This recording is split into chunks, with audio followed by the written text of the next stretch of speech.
പശ്ചിമേഷ്യയിലെ യുദ്ധ സാഹചര്യത്തെ തുടർന്ന് സംസ്ഥാനത്ത് പാചകവാതക ലഭ്യത കുറഞ്ഞതോടെ ഹോട്ടൽ മേഖല കടുത്ത പ്രതിസന്ധിയിൽ.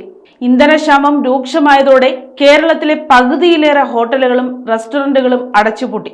പാചകവാതക പ്രതിസന്ധിക്ക് പുറമെ തൊഴിലാളികളുടെ കുറവും ഈ മേഖലയെ വല്ലാതെ അലട്ടുന്നുണ്ട്. സംസ്ഥാനത്തെ ഹോട്ടലുകൾക്ക് ആവശ്യമായ LPGയുടെ 40% ലഭ്യമാക്കാൻ സർക്കാർ നടപടികൾ ആരംഭിച്ചിട്ടുണ്ടെങ്കിലും ചുരുക്കം സ്ഥാപനങ്ങൾ മാത്രമാണ് നിലവിൽ പ്രവർത്തിക്കുന്നത്. ഹോട്ടലുകൾ തുറക്കാൻ തീരുമാനിച്ചാലും ജോലി ചെയ്യുവാൻ ആളില്ലാത്തത് വലിയ പ്രതിസന്ധിയാണ് സൃഷ്ടിക്കുന്നത്.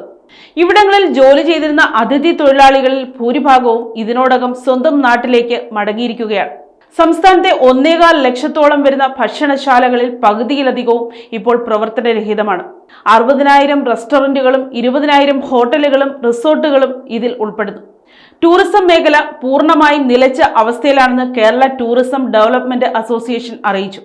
തിരുവനന്തപുരം വിമാനത്താവളത്തിലെ ഫുഡ് ആൻഡ് ബിവറേജ് ശൃംഖലയെയും പാചകവാതകക്ഷാമം സാരമായി ബാധിച്ചിട്ടുണ്ട്. ആസൂത്രണ ബോർഡിന്റെ കണക്കുകൾ പ്രകാരം ഹോട്ടൽ മേഖലയിലെ 1.5 ലക്ഷം ജീവനക്കാരിൽ പകുതിയിലധികവും അതിഥി തൊഴിലാളികളാണ്. ഈദ് ആഘോഷങ്ങൾക്കും തെരഞ്ഞെടുപ്പിനും പുറമെ പാചകവാതക പ്രതിസന്ധി കൂടി വന്നതോടെയാണ് ഇവർ കൂട്ടത്തോടെ മടങ്ങിയതെന്ന് centre for migration and inclusive development വ്യക്തമാക്കുന്നു. വീടുകളിലും ഹോട്ടലുകളിലും അടുക്കള നിശ്ചലമാക്കുന്ന ഈ ഗുരുതര സാഹചര്യം നിലനിൽക്കുമ്പോഴും രാഷ്ട്രീയ പാർട്ടികളുടെ തെരഞ്ഞെടുപ്പ് അജണ്ടകളിൽ പാചകവാതക പ്രതിസന്ധി ഇതുവരെ ഗൗരവമായ വിഷയമായി മാറിയിട്ടില്ല എന്നതും ശ്രദ്ധേയമാണ്. News desk, Kottarakkara media.